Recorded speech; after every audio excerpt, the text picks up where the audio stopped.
Sinistro por atropelamento em via pública, parte 5 e final. Olá pessoal, neste quinto e último episódio desta série terceira com o tema sinistro cinematicamente deduzível, eu abordarei a prometida cereja do bolo, que consiste em resolver um sinistro de atropelamento com base em fato real, como os anteriores, porém este em conformidade com uma consultoria recente que eu realizei, e será resolvido de duas formas distintas: para a obtenção da velocidade de tráfego do veículo e também a velocidade de impacto na via. E o objetivo é obter o valor real mais próximo possível. Posteriormente serão feita uma comparação entre os dois modos de cálculo. O primeiro será utilizando o método clássico da conservação da energia cinética, e o segundo utilizando o famoso método Sully, que permite obter a velocidade de impacto do veículo com a vítima, considerando a distância de imobilização do corpo no sítio do atropelamento e proximidades até o ponto de imobilização do veículo. Verão que o caso em pauta ficará bem interessante, principalmente na comparação de resultados e na conclusão final. E apenas lembrando, trata-se de um caso hipotético, porém tem como base alguns dados de uma consultoria que fiz recentemente, seguindo um cenário também bem aproximado do real. Não serão utilizados, obviamente, nem nomes e nem referências de localização. O objetivo é meramente didático. Então, vamos à solução. Supondo não haver sido encontrado, neste caso, nenhum ponto de impacto específico do veículo com a vítima na via considerada ou fora dela, talvez mesmo pela falta de um isolamento na área em tempo hábil, e por isso talvez alguma evidência como uma bolsa, um calçado, um boné, etc., ou mesmo um fragmento do veículo, como ocorreu em nosso episódio anterior com o limpador de para-brisas, talvez tenha sido recolhido inadvertidamente por um transeunte curioso e até bem intencionado, no afã de querer reunir os pertences junto à vítima antes da chegada da polícia criminal. Ou não havia mesmo a possibilidade da identificação de um ponto de impacto no local. Acompanhe a dinâmica do sinistro para ter um melhor entendimento dos detalhes. Sabe-se que a vítima sofreu o atropelamento por volta das 7h30 da manhã, durante uma segunda frenagem do veículo após poucos metros em seguida de uma manobra evasiva após uma primeira frenagem para evitar colisão em outro veículo estacionado no canto esquerdo da pista. Observe a ilustração com atenção aos detalhes. A vítima fatal, um homem de 35 anos de idade, 1,62 m de altura e 57 kg. O veículo trafegava na posição 0, mais à direita da via, de duas faixas de 8 metros de largura, ambas no mesmo sentido, e quando perdeu a direção, convertindo para um veículo estacionado no canto esquerdo e local apropriado, como mostrado. A primeira frenagem do veículo ocorreu no asfalto úmido ainda devido à precipitação chuvosa leve e produziu marcas de 12 metros e 35 centímetros, posição 1. A manobra evasiva foi executada com sucesso, conseguindo evitar a colisão. Porém, levando o condutor para o canto oposto da pista, que ao perceber que sairia do limite lateral direito desta para uma área de lazer com quadra de esportes e transeuntes passando, devido ao estrexamento do volante em nova manobra de frenagem que deixou marcas de 11 metros e 25 centímetros a 30 graus com o sentido de fluxo da via, posição 2.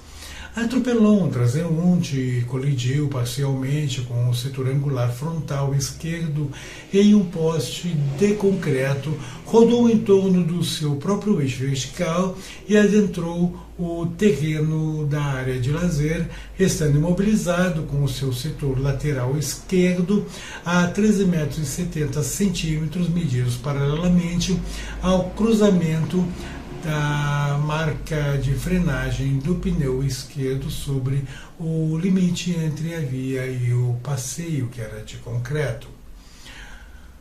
O corpo da vítima restou imobilizado a 22 metros e 34 centímetros medidos de seu centro de massa paralelamente à via até o ponto central do setor anterior do veículo e a 7 metros e 70 centímetros da mesma origem, medido até o limite horizontal desta com o passeio.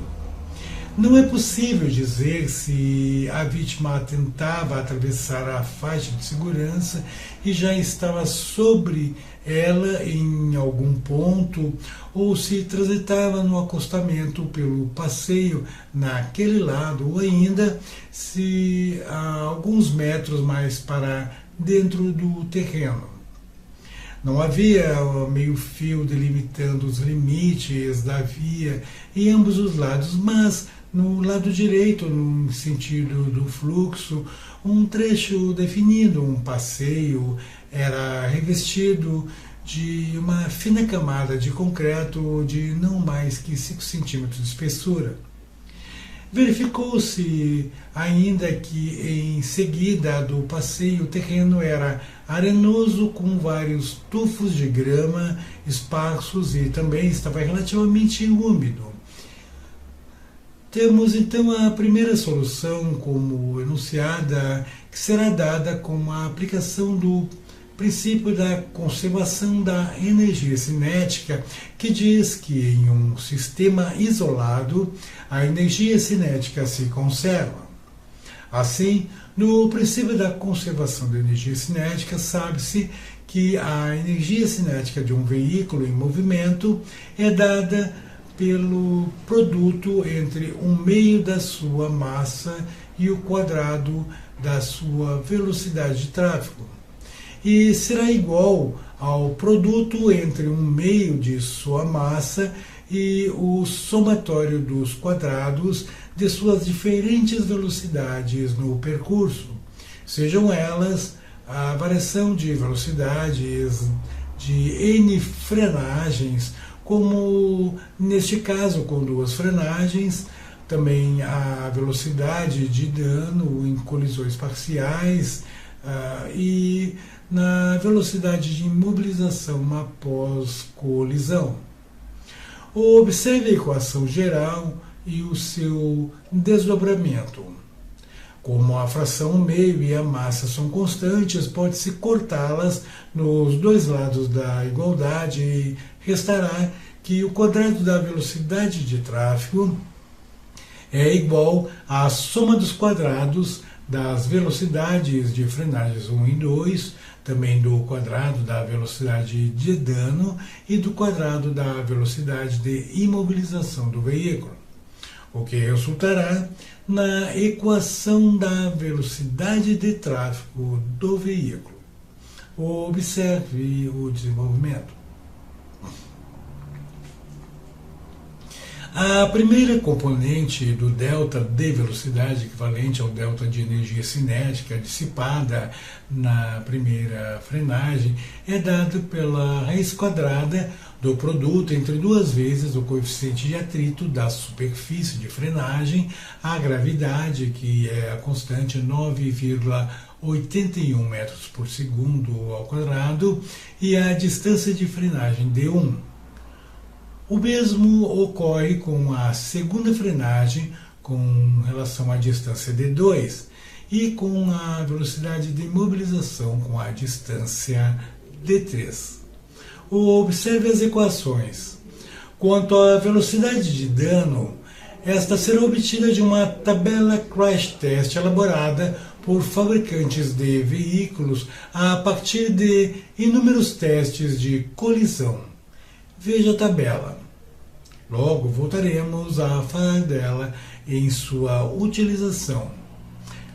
Sabe-se que as frenagens 1 e 2 foram na via de asfalto úmido e, portanto, conforme a tabela clássica de coeficiente de atritos de pavimentos viários, o coeficiente de atrito indicado é 0,70. Já a terceira frenagem, em verdade, correspondente à velocidade de imobilização, ocorreu dentro de um terreno arenoso e molhado e, segundo a mesma tabela, o coeficiente de atrito é 0,40. As distâncias de frenagens, respectivamente, foram D1 igual a 12,35 m na primeira frenagem. Já na segunda frenagem, obtivemos 11 metros e 25 centímetros para a D2 e na imobilização do veículo D3 igual a 13 metros e 70 centímetros.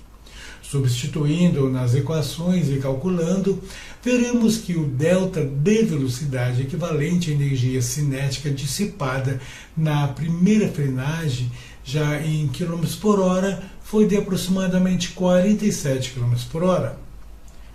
Na segunda, também no asfalto molhado e, portanto, com o mesmo coeficiente de atrito 0,70, foi de aproximadamente 45 km por hora. E a terceira, que resultou na imobilização do veículo no terreno arenoso, a aproximadamente 37 km por hora. Observe as equações e o seu desenvolvimento. Voltando agora à tabela crash test, a velocidade de dano será extraída em função da compatibilidade do dano do veículo pós-impacto com o poste de concreto de uma tabela crash test de danos elencadas por fabricantes com base na observação de seus testes. Note a tabela. Segundo a observação do perito da criminalística que elaborou o laudo pericial, o dano é compatível com uma velocidade entre 40 a 50 km por hora, pois foi identificado danos compatíveis com a linha 6 da tabela crash test. Observe a descrição que consta: quebra de para-choque, faróis, afundamento da grade, amassamento do capô, deformação da lateral anterior até encostar no motor sem deslocá-lo e deformação da suspensão. Será, portanto, aqui utilizado o limite máximo de 50 km por hora como velocidade de dano. Substituindo as velocidades na equação e calculando, será obtida para a velocidade de tráfego aproximadamente 90 km por hora. Veja a solução. Vimos, em princípio, que não há dados para calcular uma velocidade de impacto com a vítima, pois não há um ponto de impacto conhecido, mas costumeiramente os transeuntes têm o hábito de caminhar pelo passeio e tomaremos este hábito como primeira hipótese. Além disso, há uma segunda hipótese, a de que a vítima poderia estar atravessando a faixa de segurança em algum ponto qualquer dos seus 8 metros de largura, ou até mesmo uma terceira hipótese de ela estar transitando alguns poucos metros dentro do terreno arenoso. E das três hipóteses consideradas, somente a primeira pode realmente nos oferecer meios para estimar com razoável segurança e plausibilidade a velocidade de impacto do veículo com a vítima. Então, imaginando que a vítima transitava pelo passeio próximo ao final da segunda marca de frenagem e que ficou visível e destacada no passeio de concreto e foi atropelada antes da colisão com o poste, aí podemos sim calcular a velocidade de impacto, pois teremos um ponto de impacto mais provável e plausível, considerando o comportamento médio dos transeuntes naquele horário por volta das 7 horas e 30 minutos da manhã que costumam fazer as suas caminhadas matinais. E eu vou chamá-la de velocidade de impacto hipotética. Coloquei ali no índice da velocidade de impacto um H de hipotética e ela será dada pela raiz quadrada da diferença entre o quadrado da velocidade de tráfego e a soma entre os quadrados das velocidades das duas frenagens na via, ou seja, após as duas frenagens, o veículo dissipou certa quantidade de energia cinética, o que deu origem à velocidade de impacto.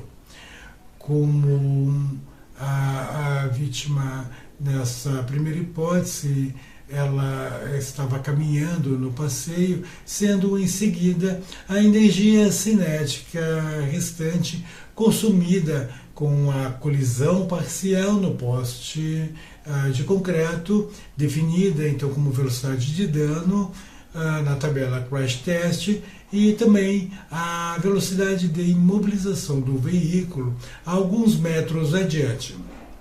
Partindo então da equação geral da velocidade, substituindo os valores das variáveis das velocidades de frenagem 1 e 2 na equação e cortando as duas últimas componentes que não serão computadas, pois na hipótese o impacto com a vítima foi antes da colisão parcial com o poste e também, evidentemente, da imobilização do veículo. Teremos que a velocidade de impacto terá valor de aproximadamente 62 km por hora. Observe. Antes de seguirmos, deixe-me fazer um questionamento a partir de uma observação. Nós vimos que o veículo executou duas manobras de frenagem, atropelou a vítima, colidiu parcialmente com um poste de concreto e parou a alguns metros depois da colisão, o que resultou em 90 km por hora para a velocidade de tráfego e 62 km por hora para a velocidade de impacto, considerando que a vítima estaria caminhando no passeio onde observou-se o final da marca da segunda frenagem sobre o concreto. Analisando estas duas velocidades, teremos então que a diferença percentual entre elas foi de 45%. Ou seja, estamos verificando que no instante do impacto com a vítima, o veículo havia perdido, devido às duas frenagens, aproximadamente 45% de sua velocidade de tráfego. E se considerássemos que o condutor tivesse executado somente a primeira manobra de frenagem, já teríamos, se recalculássemos, admitindo, por exemplo, que o dano foi o mesmo. Portanto, a mesma velocidade de dano de 50 km por hora, mas que a distância de imobilização agora, em vez dos 17 metros e 70 centímetros, fosse 15 metros. Se jogássemos na equação, teremos que a velocidade de tráfego como 79 km por hora e a de impacto como 63 km por hora, o que representará um decréscimo de velocidade de aproximadamente 25%. Claro que aqui estamos considerando, como dissemos, que o dano foi o mesmo e a distância de imobilização aumentou em 1,30 m. Imaginemos agora que, se não enxergássemos marcas de frenagem, registrássemos que a não existência de marcas de frenagem e admitíssemos que, portanto, não houve frenagem por parte do condutor. E ainda considerando a mesma velocidade de dano e ampliando agora a distância de mobilização do veículo para, por exemplo, 16,50 m.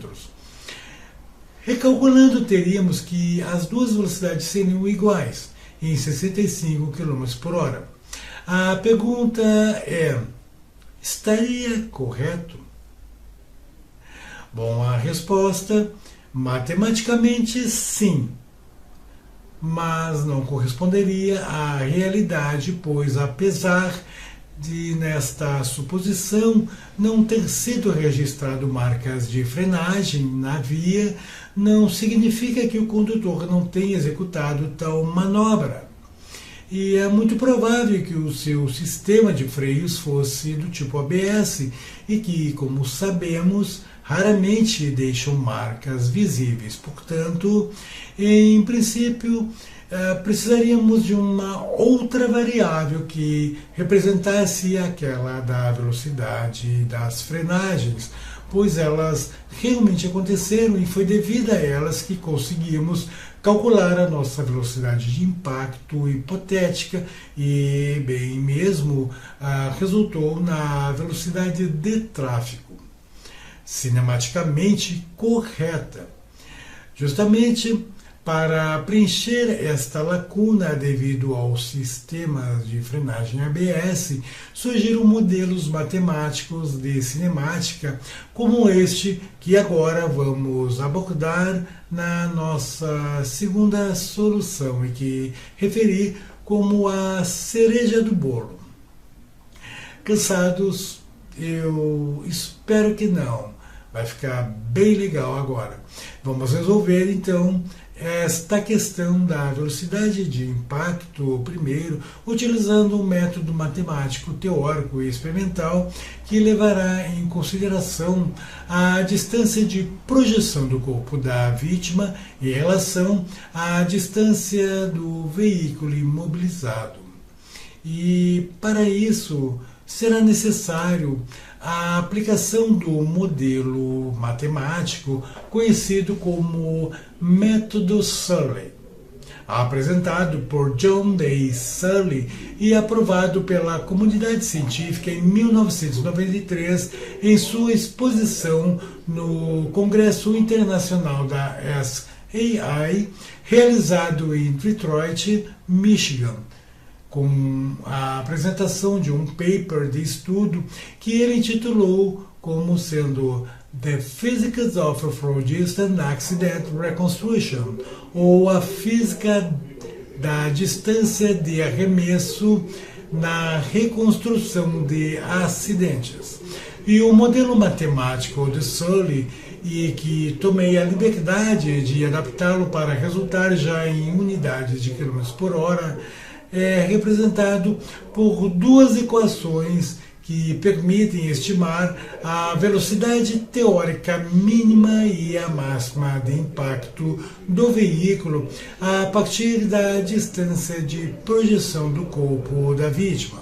Observe as duas equações e as suas variáveis, onde a variável ni nas equações é o coeficiente de fricção do corpo na via, ou superfície, que poderá ser asfalto seco ou molhado, ou grama seca ou molhada, ou ainda estar em função da roupa da vítima arrastando sobre os mesmos tipos de condições de superfície, em conformidade com a tabela 1 de Surley, e por mim adaptada e traduzida, e eu não vou mostrá-la ainda, mas em seguida.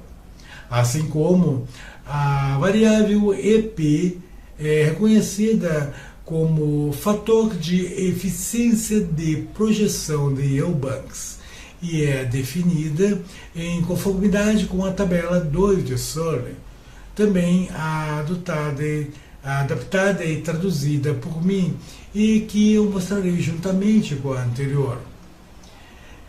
Já a variável D é a distância horizontal medida do veículo na zona do sinistro, no ponto de impacto mais provável, que foi, neste caso, o setor anterior do veículo imobilizado, até o centro de massa do corpo da vítima imobilizada no solo.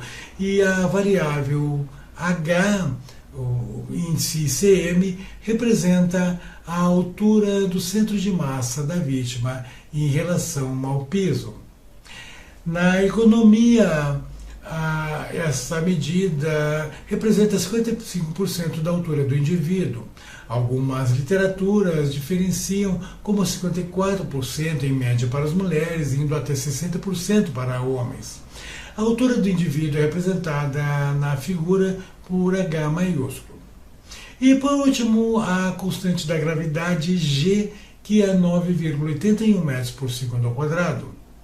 Apesar do modelo Sully oferecer duas equações na prática, normalmente a maioria das vezes se utiliza apenas uma delas, a da velocidade mínima, pois em grande parte se verifica que a projeção do corpo foi do tipo RAP, que é a mais comum de ocorrer e muito conhecida por montagens sobre o capuz, em que a trajetória do corpo faz com que o mesmo fique imobilizado a certa distância à frente do veículo, com a cabeça voltada para o setor anterior deste.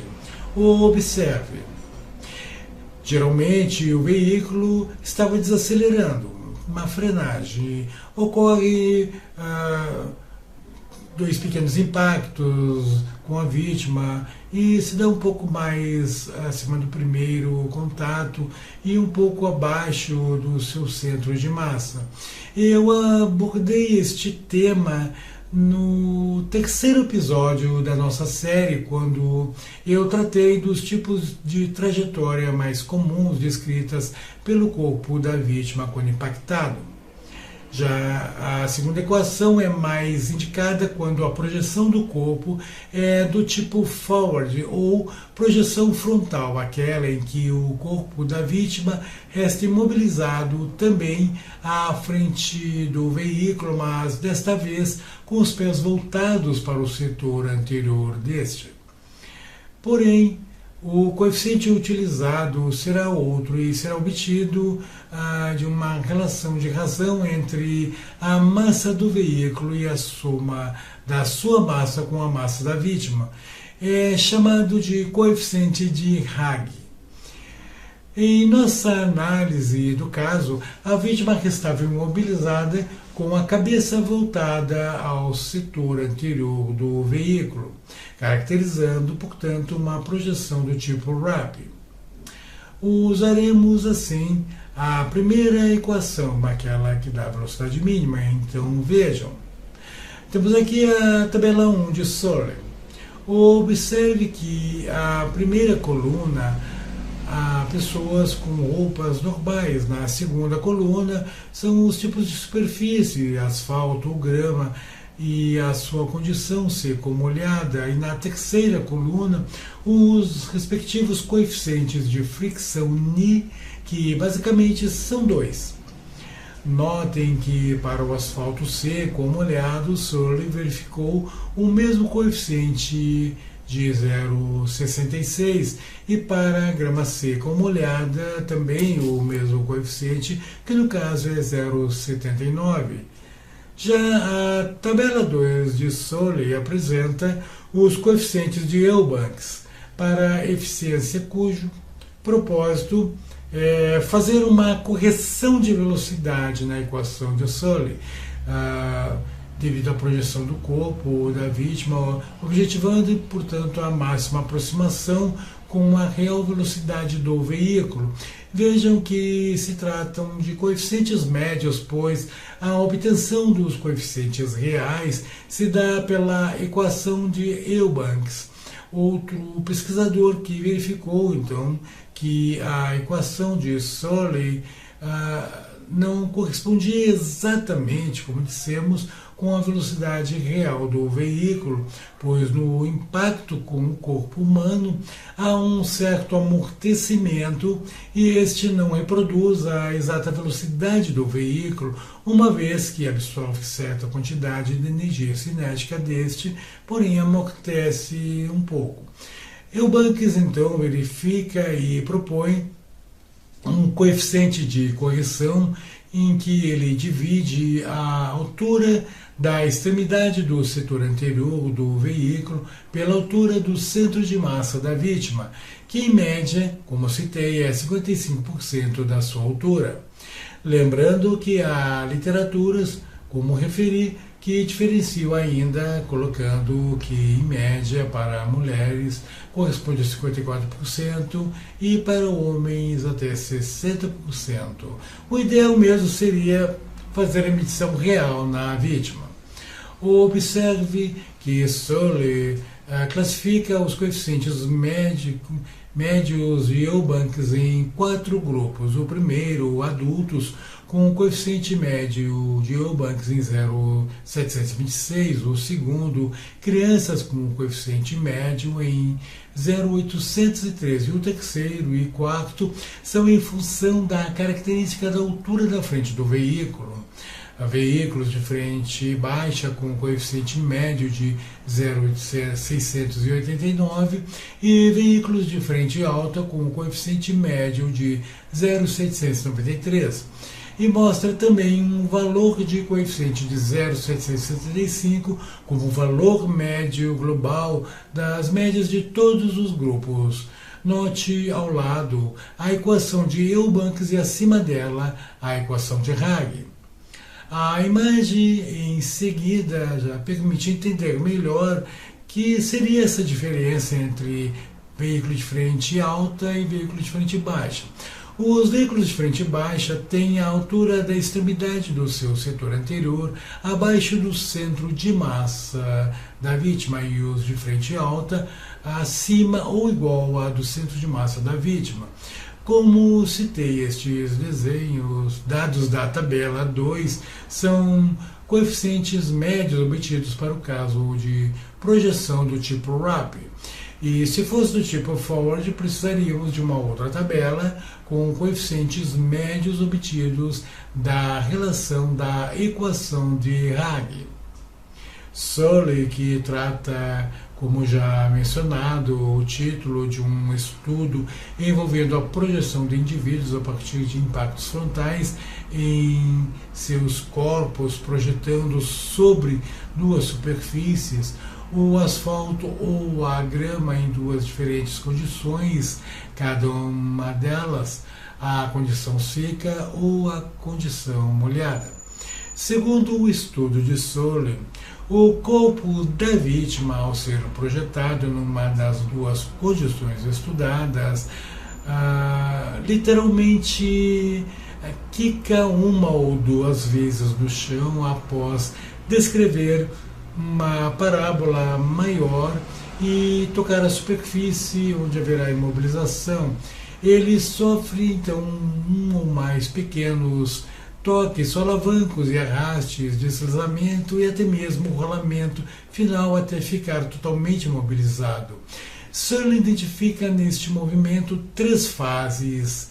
A primeira, o impacto do atropelamento, onde o corpo da vítima rotaciona parcialmente, e a segunda fase é a fase de voo, em que ele é projetado para a frente do veículo, e a terceira é a fase de deslizamento até a imobilização, onde pode ocorrer logo seguido do impacto, como a superfície de queda, pequenos solavancos, como se quicasse, arrastamento, deslizamento e até mesmo rolamento até parar. Daí a influência dos coeficientes de fricção e eficiência de projeção está relacionado com as condições, tipo de superfície avaliadas, relação com o tipo de roupa, se é criança ou adulto, também a questão da altura da frente do veículo.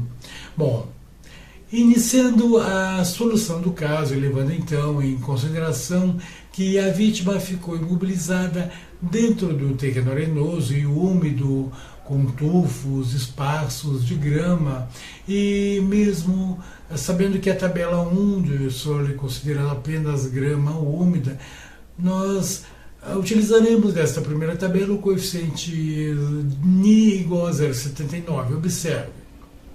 E já da segunda tabela de Sully, como a vítima trata-se de um adulto, o coeficiente de eficiência de projeção EP de Eubanks utilizado será o 0,726. Observe, considerando ainda que a vítima tem 1,62 m de altura e o seu centro de massa corresponde a 55% da sua altura, a variável H índice CM será 0,891 metros. E quanto à variável D, sabemos que a distância de mobilização do corpo da vítima conforme a dinâmica do sinistro foi D igual a 22 metros e 34 centímetros, substituindo no modelo de Sully, calculando a velocidade de impacto mínima será de aproximadamente 68 km por hora. Observe. Já a velocidade de tráfego, assim como a equação geral da velocidade originada da conservação da energia cinética, aqui não será diferente. Dentro do radical, serão somados o quadrado da velocidade de impacto obtida por Sully com o quadrado da velocidade de dano da tabela Crash Test e o quadrado da velocidade de mobilização. Observe o desenvolvimento. O resultado corresponderá a aproximadamente 92 km por hora. Vejam que interessante. Olhem a tabela em seguida, ela permite comparar os valores obtidos exclusivamente com o método da conservação da energia cinética, considerando que ela levou em conta as marcas de frenagem na via, também o valor da velocidade de dano e a velocidade de imobilização com a velocidade de tráfego, que resulta da raiz quadrada da soma dos quadrados da velocidade de impacto de Sully, da velocidade de dano e velocidade de mobilização, assim como também a comparação entre a velocidade de impacto de Sully e a velocidade de impacto obtida pelo método da conservação da energia cinética, que vimos ter sido obtida pela raiz quadrada da diferença entre a velocidade de tráfego com a soma dos quadrados das velocidades equivalentes à energia cinética dissipada nas frenagens 1 e 2. Observe a proximidade dos valores de velocidade de tráfego. Vejam que Sully ficou apenas 2,22% acima da velocidade obtida totalmente com o método da conservação da energia cinética.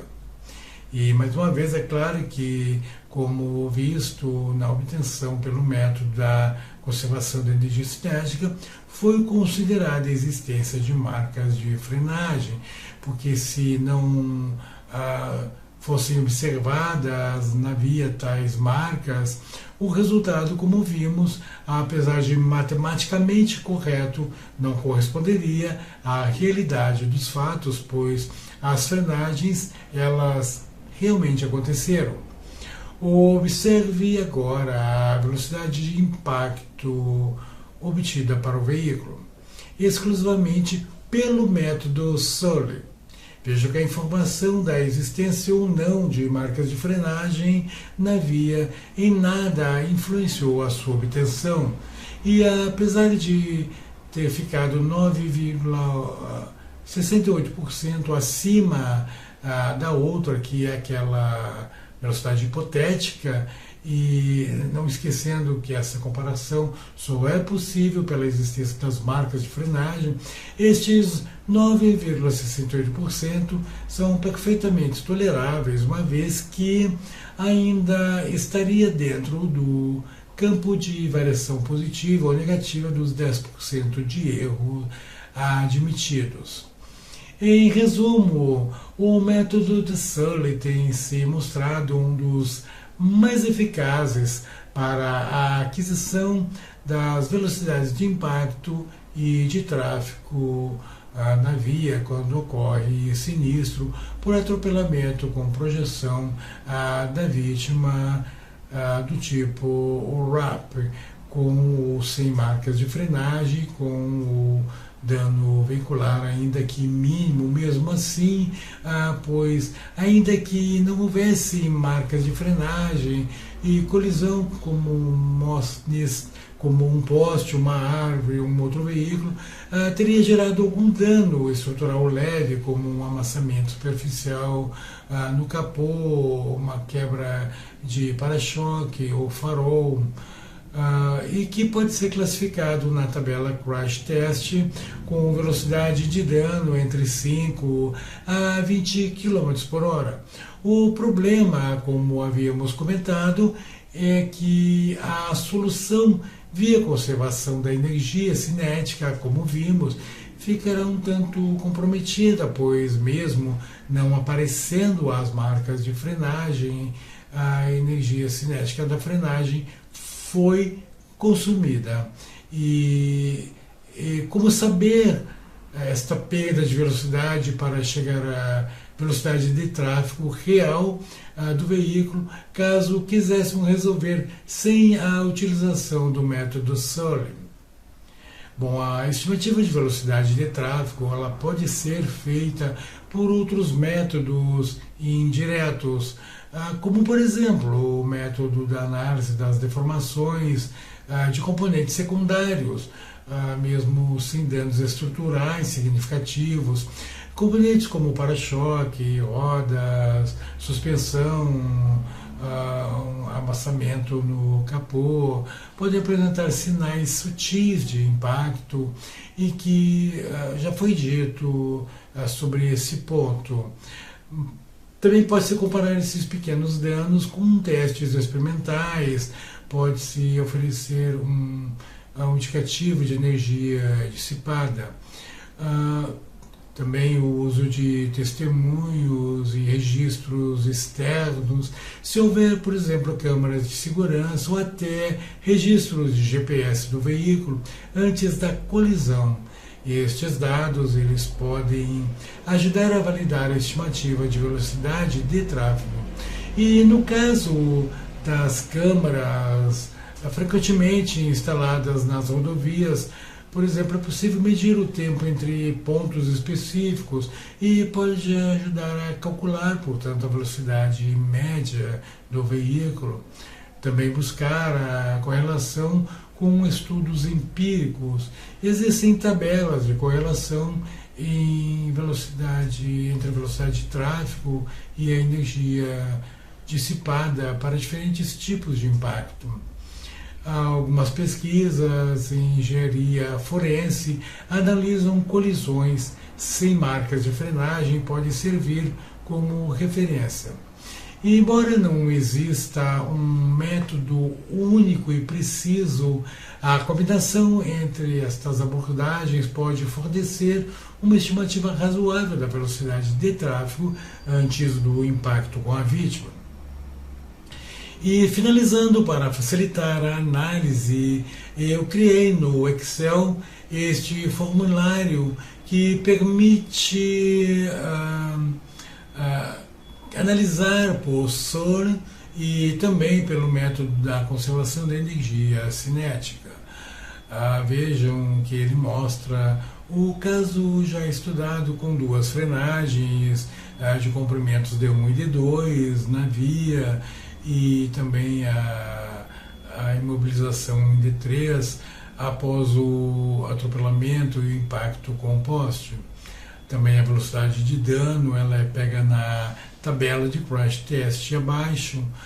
Depois, mais abaixo, nós vemos as velocidades das frenagens, da imobilização do veículo. E mais abaixo ainda, as entradas dos coeficientes de atrito das frenagens 1 e frenagem 2, que no caso são iguais, pois ocorreram na mesma via no local onde ocorreu posteriormente também a imobilização do corpo.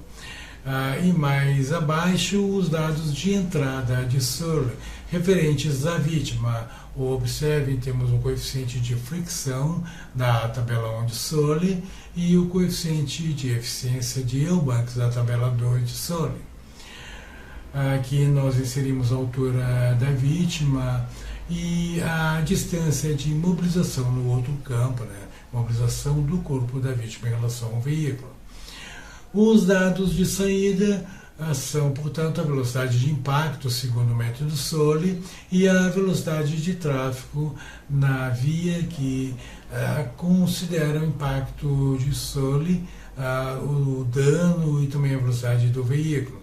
E, por fim, as velocidades de impacto e de tráfego, utilizando o método da conservação da energia cinética. Vamos testar o problema rapidamente, como por exemplo, se o veículo utilizasse freios ABS, trafegando em uma via de asfalto seco, portanto não houve a detecção de marcas de frenagem e também nem registro de deformações estruturais consideráveis quando ocorre uma colisão com um poste, um outro veículo, mas houve a quebra do para-choque, algum amassamento no capô, tendo ficado os pedaços do para-choque na via 27 metros distante do veículo mobilizado.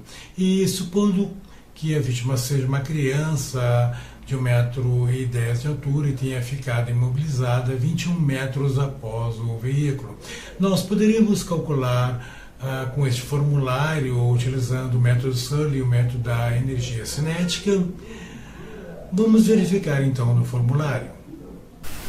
Muito bem, pessoal, nós temos em tela o formulário Excel para a obtenção da velocidade de impacto em conformidade com o método Surley e também forma mista ali para o cálculo da velocidade de tráfego, que utilizará, portanto, o quadrado desta velocidade de impacto de Surley, mais o quadrado da velocidade de dano, mais o quadrado da velocidade de imobilização, bem como temos a possibilidade de calcular pelo método da conservação da energia cinética a velocidade de tráfego e também a velocidade de impacto com a vítima.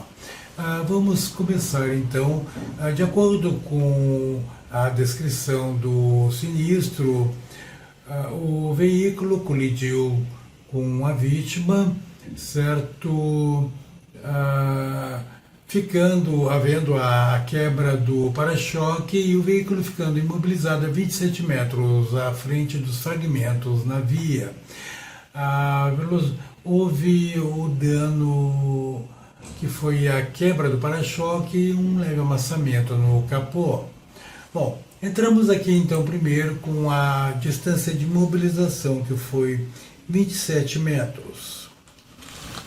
Ok? Não colocamos nada aqui em frenagem porque ele utiliza freios ABS, não foram detectadas marcas de frenagem. Entretanto, precisamos da velocidade de dano e essa nós vamos buscar na tabela Crash Test, que vai nos informar, e ali nas 3 primeiras linhas, temos na terceira a questão da quebra do para-choque, consta ali também a questão do radiador, mas tivemos apenas a quebra do para-choque, o estreçamento de uma parte e também amassamentos no capô.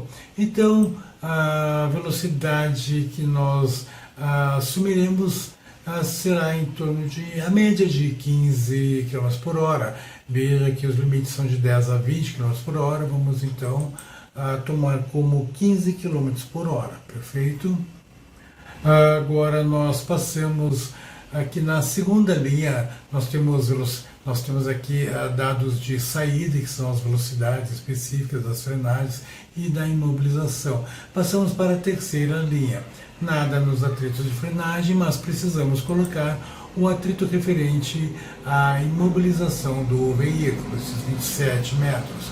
Então, como trata-se de uma via de asfalto seco, nós olhamos na tabela de coeficiente de atrito para vias e vamos encontrar que o asfalto seco equivale a 0,80.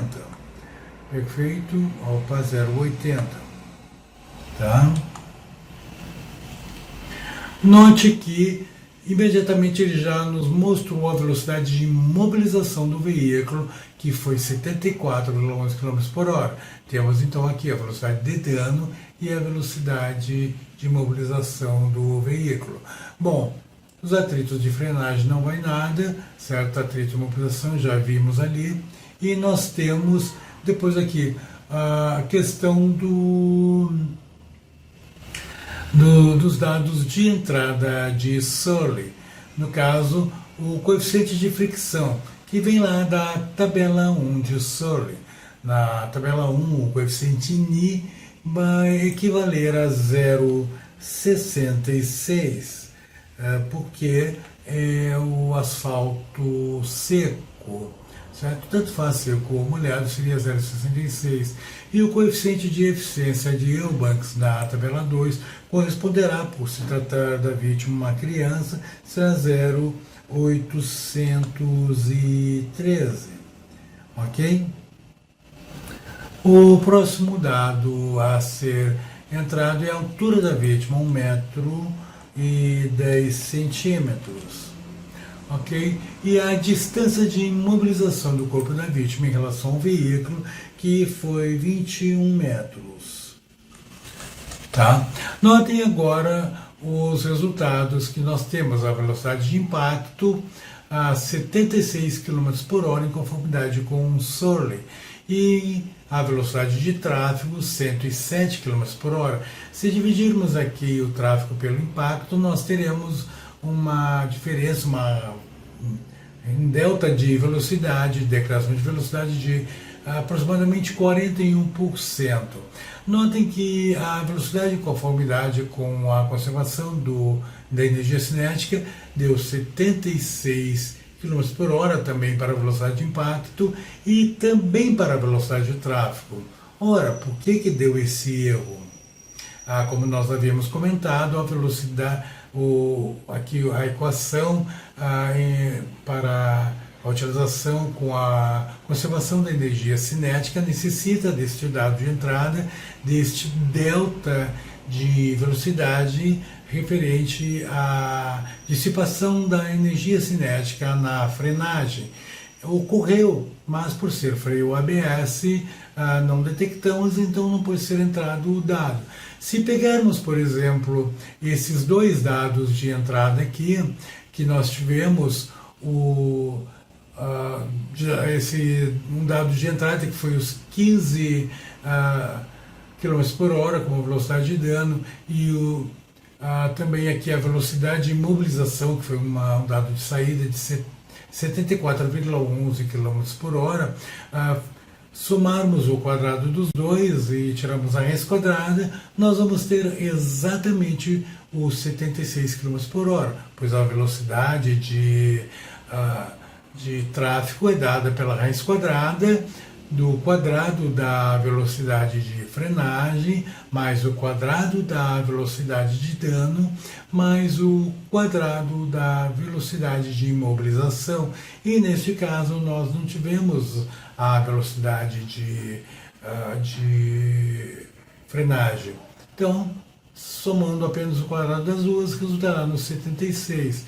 Então vejam que, neste caso, obviamente, nós optamos pelo resultado dados aqui em função da equação de Surley e a utilização dela para a determinação da velocidade de tráfego, que foi justamente o quadrado da velocidade de impacto de Surley mais o quadrado da velocidade de imobilização do veículo e mais o quadrado da velocidade de dano, que foi os 15 km por hora. Calculando, nós chegaremos naquela velocidade de tráfego de 107 km por hora. Viram como é simples? Então é isso, pessoal. Espero que tenham gostado. Bem, pessoal, fico por aqui, fechando assim o quinto e último vídeo desta série sobre sinistro por atropelamento em via pública, com o terceiro sobre sinistro cinematicamente deduzível.